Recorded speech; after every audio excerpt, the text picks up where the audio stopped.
Nawali Bunwai. Just to continue on from what Dr. Lisa has been talking about, and certainly from the statement that the Honorable Prime Minister has made, from case one, we've had 165 contacts, both direct and casual. Out of the 165, a few of them were symptomatic, and 5 came out as positive. 160 remain asymptomatic at the moment. With cluster 2, this is based out of the Nandera case, there were 30 contacts. None of them have any symptoms. They are asymptomatic, and they are all in isolation. With cluster 3, which is based on the Lambasa case, we have 838 direct and casual contacts. And out of those, as you are aware, the numbers that are positive. And then we have the last cluster, which is based on the Nandi case, and that lady doesn't at the moment have any significant contacts of concern that we are worried about. Also want to say that in terms of those who have been returning from overseas, ever since the 19th, when we made our first diagnosis, till the 23rd, when the decision was made by the Honorable Prime Minister that we were going to use government-funded quarantine facilities. We had a total of 1,400 Fijians that we were watching, and to now we have only 589 left to complete their days of isolation and quarantine. And again, a majority of them have been asymptomatic, and you have been aware that we've been using certificate of clearance for all those who have completed their days of quarantine. Is there any questions from the press?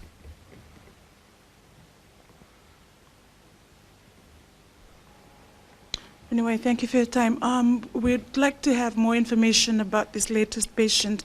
We understand, could you verify, did he have his own travel history just before the first case was confirmed? We understand that he traveled to, I'm not sure if it was New Zealand or Australia. And yeah, was he in isolation with his wife from the beginning? So he has been in isolation.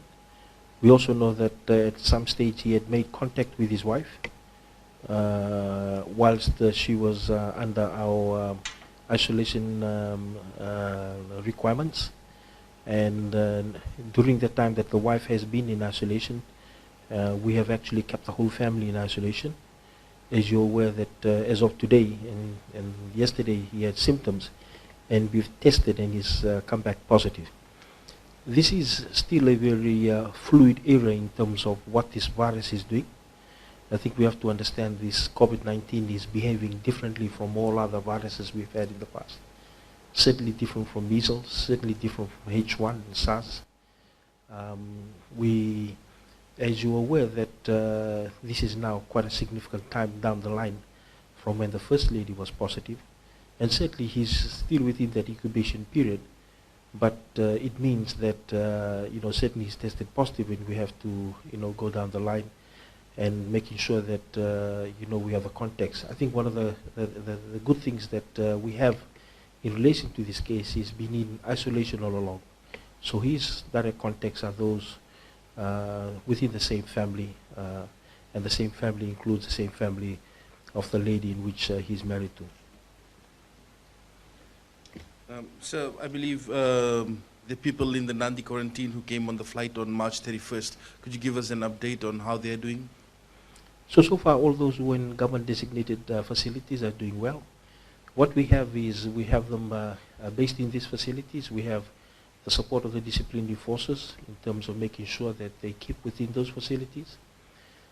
We have mechanisms to ensure that they are comfortable throughout their stay, so making sure that the rooms are nice and clean, making sure that they are fed well, the access to be able to have television.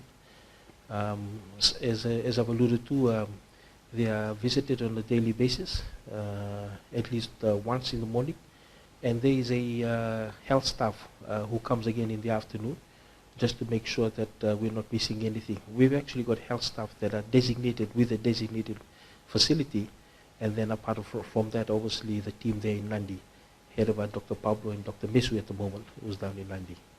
Having said that, our thermal scanner is been up and working at the airport over the last few days, since the end of last week, Dr. Alicia, I believe. So it's been up and running in the up in Nandi airport. But as you're also aware, we haven't had flights of concern. We just had that recovery flight that came back recently from Narita, which had 34 people who are also in government designated facility. But certainly we are using the thermal scanner in Nandi airport, and it's there to stay, really. So what's the exact number of people in isolation? At the moment, it's just over 150. Just off the top of my head, I can remember just over 150 that are in the government designated isolation facility. They did not all come at the same time. Remember, some arrived the day before. So and so they will be finishing their periods of quarantine and self-isolation differently from one another. But that's what it is, and our teams are on the ground. Government is funding that certainly, but as I've alluded to earlier, we also have to make sure that they're comfortable facilities. That also is with the isolation facilities that we have, making sure they're comfortable. There's an important thing that the Honourable Prime Minister talked about, is that we're heading towards this dual challenges that we have in terms of COVID-19 and the cyclone that is upon us. There's been extensive discussions and coordination that's been happening within government with the Director NDMO and the commissioners on the field, making sure that we identify both evacuation and isolation facilities. As you know, isolation facilities have to be, we have to ensure that Fijians or those who are in isolation facilities are isolated from one another. But having said that, those who will come into evacuation facilities, they are making sure that there is social distancing within that. So, certainly we have the dual challenges, but I can assure you that all government agencies are working hand in hand to ensure that all Fijians are safe. So what's the feedback from the fever clinics in the outer islands, the maritime zones? Thank you. We've, with the briefing that we've had in the morning this morning with Commissioner Eastern and the Divisional Medical Officer Eastern, there's been uptake that's happening within the Eastern Division in terms of the fever clinic. Certainly at this point, we don't seem to believe that COVID-19 has hit the Eastern Division. But again, flu, this is the time for flu, so seasonal flu is within us and amongst us, and the fever clinics are working as expected. I think the only other important thing is that if you check our websites, because of Cyclone Harold that's upon us, we've had to change some of the locations of our fever clinic because we had the FEMAT tents out, so they have moved. Case in point is obviously the Valley Level Fever Clinic that's now moved to the National Youth Band Complex. Some of the fever clinics have moved into the local health center or sub-hospital, but a isolated area within that. But we've had to do that because we need to make sure that those are structures that can be able to withstand the bad weather that's before us. And once that's done, then we can move back to actually separating them.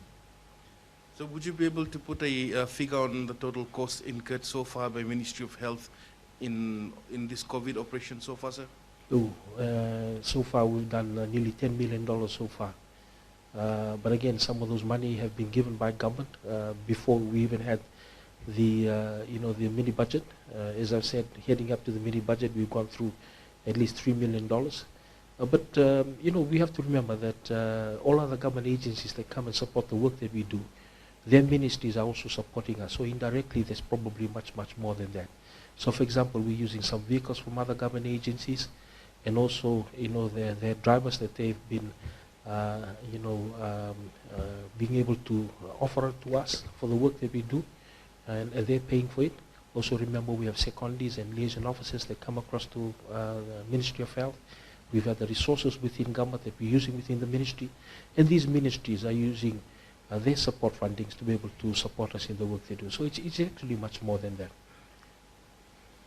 So if you're able to confirm for the 2 hairdressers that tested positive for COVID-19, what's the contact tracing been for them? Have people come forward and had been tested for COVID-19? Yeah, certainly. I mean, I had some data here, but certainly we know that there was about nearly 30 people that have contacted us. We've also looked at the bookings, because as you're aware, there are individuals that make bookings with certain hairdressers, but also there are people that actually turn up. So, we've had 30 people in the first 24 hours that contacted us and said, look, we've been. But certainly from what we know and also what we gather from the 2 is that we've got all that they know that they've been in contact with. And that doesn't only include those who came for a haircut. Remember also the staff and also the people that they mingle with. And as Dr. Lisa has alluded to, we need to also realize that there's direct and casual contacts. And if you look at the behavior of the spread of coronavirus in Fiji, it's the direct contacts that are getting the virus. We haven't had a casual contact get the virus. Minister, could you give us an update on your contact tracing for the patient in Lambasa? Curious to know, how many people do you think you got into contact with? How far have you gotten into being able to contact these people? And how many have you now got in isolation, the people that were in contact with him? Thank you. For the Lambasa case, we've had 834, both direct and indirect contacts. Remember, this also includes the couple in Suva, so they are one cluster. So they are cluster based out of the Lambasa case, which includes the Suva. So that includes his direct and casual contacts, and the Suva direct and casual contacts. In total, they've come to 834. I can assure the nation that we've been able to contact all of them. We know where they are, and we've been able to get in touch with them, and the mechanisms of contact tracing and enforcement of self-quarantine and self-isolation for those who need to be in self-isolation are now ongoing. And what of the other 4 people who traveled back from India with that patient, with patient 9? What is your progress in terms of monitoring their health? And we understand that the 4 of them, or the 5 rather, were part of a group of 16. Are you, is there any effort at all to monitor their health and their status? What we do know is that 2 came back into the country. Quite a few of them are back in Malaysia. The contact tracing has gone back to our embassy and our commission in Malaysia, and they're working hand in hand with the government there to ensure that we're in touch with those that are back in Malaysia.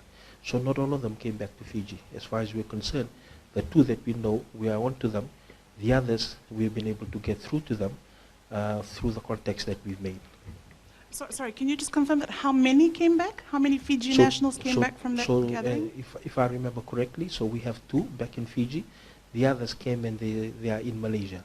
So at the moment we're in direct contact with our embassy in Malaysia and also with them, and we are monitoring their progress there. So in regards to the people that went to the Jamaat, they've been conflicting reports. The report that said that 4 Fijian nationals went, 1 came back, which is patient number 9, and 3 others are still in Malaysia. Yeah, as far as we know that there's 2 that proposed to have come back. We know both of them. The one is in Lambasa, the other one is also in Vanolebo. We know him, we're on to him on a daily basis, and he's been asymptomatic. So it is what it is. We also have to remember that we know that the other people that haven't come back, we know where they are, and we've located them using the contacts that we have with our Foreign Affairs Division, and on a daily basis we are being updated. So would you be able to confirm if one of the sons of the case number 9 from Lambasa is currently under isolation in Tevuni? No, no one is. Thank you. Lastly, is Nasinu Secondary School, Levuka Public School, and Lautoka Special School being earmarked as isolation centers? As I've alluded to, Shelvin, I mean, we're looking at both. The commissioners are working hand in hand. Look, we have to really prepare for both isolation and evacuation centers.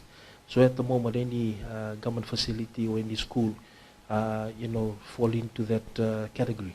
I can't tell you at the top of my head at the moment what's been allocated as an isolation evacuation center, but all I can say is, please, for those who are management managers or PTA members of a certain schools, please, if government does ask you because of the cyclone that's upon us or because of COVID-19 for us to use your institution, whatever, please, work with us. We need to do this.